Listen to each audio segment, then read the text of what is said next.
एक तारीख 26 फरवरी 2026। इतिहास में कुछ तारीखें सिर्फ कैलेंडर पर नहीं बल्कि जियोपॉलिटिकल नक्शों पर भी दर्ज हो जाती हैं। ये एक ऐसी ही तारीख है, एक ऐसा दिन जिसने पश्चिम एशिया की राजनीति में एक नए अध्याय की शुरुआत कर दी। इसी दिन भारत और इजराइल के रिश्ते ने एक ऐसी करवट ली जिसकी शायद कुछ साल पहले तक किसी ने कल्पना भी नहीं की होगी। ये एक ऐसा कदम था जिसने दुनिया भर के स्ट्रेटेजिक एक्सपर्ट्स को सोचने पर मजबूर कर दिया और एक नए दौर की नींव रखी। तो चलिए इस पूरी कहानी को परत दर परत समझते हैं।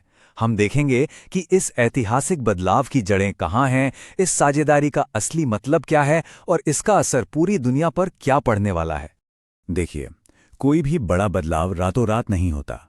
इसकी नींव बहुत पहले से रखी जा रही होती है। तो ये समझने के लिए कि हम 2026 तक कैसे पहुंचे, हमें भारत इजराइल संबंधों के सफर पर एक नजर डालनी होगी। कहानी शुरू हुई 1992 में, जब दोनों देशों के बीच पूरे डिप्लोमैटिक रिलेशंस बने।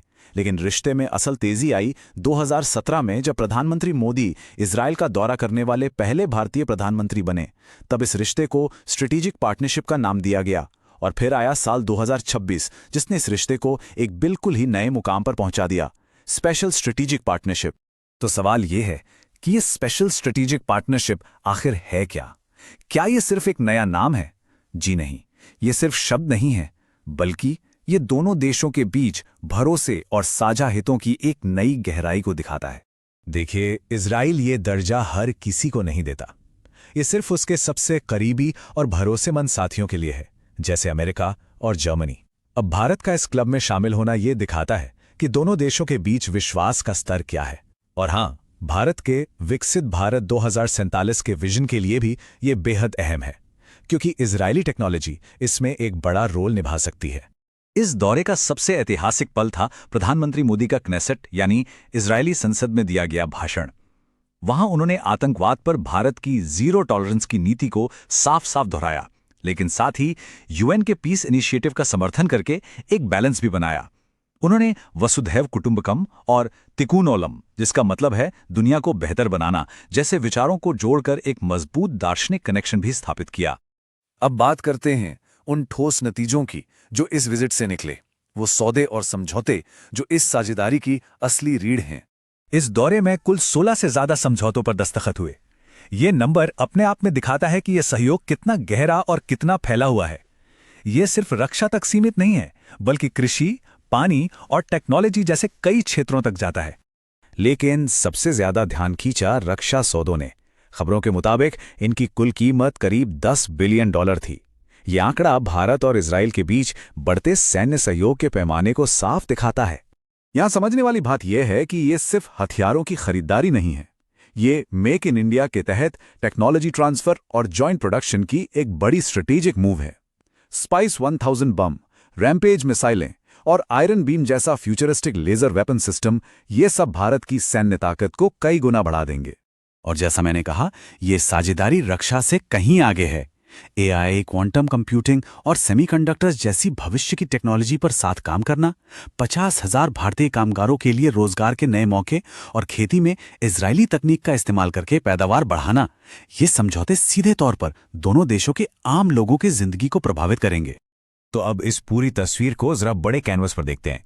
इस साझेदारी का असर पश्चिम एशिया और दुनिया की जियोपॉलिटिक्स की बिसात पर कैसे पड़ रहा है। ये भारत की विदेश नीति का सबसे बड़ा कमाल और सबसे बड़ी चुनौती है। एक तरफ वो इजराइल के साथ अपने रिश्ते को ऐतिहासिक ऊंचाई पर ले जा रहा है, और दूसरी तरफ वो ईरान और खाड़ी के अरब देशों के साथ भी अपने संबंधों को मजबूत बनाए हुए है। ये एक बहुत ही महीन संतुलन है, जिसे बनाए रखना भारत की स्ट्रेटेजिक ऑटोनॉमी के लिए बेहद जरूरी है। हर बड़े अंतर्राष्ट्रीय कदम का असर देश के अंदर भी होता है। तो आइए देखते हैं कि भारत और इजराइल दोनों देशों में इस दौरे को लेकर किस तरह की प्रतिक्रियाएं हुई। भारत में विपक्षी दलों ने इस दौरे की टाइमिंग पर गंभीर सवाल उठाए। उनका कहना था कि जब गाजा में एक बड़ा मानवीय संकट चल रहा है, तब इजराइल के साथ इस तरह का मजबूत गठबंधन दिखाना फिलिस्तीन पर भारत की पुरानी नीति से भटकाव है। वहीं दूसरी तरफ सरकार और उसके समर्थकों ने इसे एक बहुत बड़ी डिप्लोमैटिक विक्ट्री के तौर पर पेश किया। उनका तर्क था कि ये नए भारत का आत्मविश्वास दिखाता है, जो किसी दबाव में आए बिना पूरी तरह से अपने राष्ट्रीय हितों को प्राथमिकता देता है। तो अब सवाल ये है कि आगे क्या? इस साझेदारी का भविष्य कैसा दिखता है? और इसके रास्ते में क्या चुनौतियां और जोखिम आ सकते हैं? यही सबसे बड़ा सवाल है, क्योंकि ये साझेदारी जितनी मजबूत दिखती है उतनी ही नाजुक भी हो सकती है। मिडिल ईस्ट की अस्थिरता और दुनिया में बदलते पावर इक्वेशंस इस रिश्ते का असली इम्तिहान लेंगे। चुनौतियां कई हैं। अगर मिडिल ईस्ट में तनाव और बढ़ता है तो उसका असर इस रिश्ते पर पड़ सकता है। गाजा के मुद्दे पर दुनिया भर में बन रहे दबाव को साधना भी एक चुनौती होगी। इसके अलावा टेक्नोलॉजी ट्रांसफर की रफ्तार और इजराइल में काम कर रहे हजारों भारतीय मजदूरों की सुरक्षा भी बड़े मुद्दे हैं। तो कुल मिलाकर देखें तो ये साझेदारी भारत इजराइल संबंधों को एक कॉन्ट्रैक्चुअल रिलेशनशिप यानी एक लेन-देन के रिश्ते से निकालकर सिस्टमैटिक इंटरडिपेंडेंस यानी एक दूसरे पर गहरी निर्भरता के दौर में ले आई है। ये रिश्ता अब सिर्फ एक खंभे पर नहीं बल्कि रक्षा, टेक्नोलॉजी, कृषि, लेबर और इनोवेशन जैसे कई मजबूत स्तंभों पर खड़ा है। यही बात इसे इतना खास और बहुआयामी बनाती है। इजरायली राष्ट्रपति का ये बयान इस साझेदारी के दूरगामी महत्व को बताता है।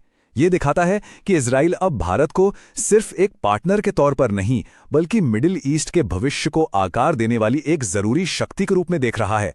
और अंत में हम इस एक बड़े सवाल के साथ छोड़ जाते हैं। क्या ये दो प्राचीन सभ्यताओं का ये आधुनिक गठबंधन दुनिया में स्थिरता का एक नया मॉडल बनेगा, या फिर ये इस बटी हुई दुनिया में दरारों को और गहरा करेगा? इस सवाल का जवाब अब वक्त ही देगा।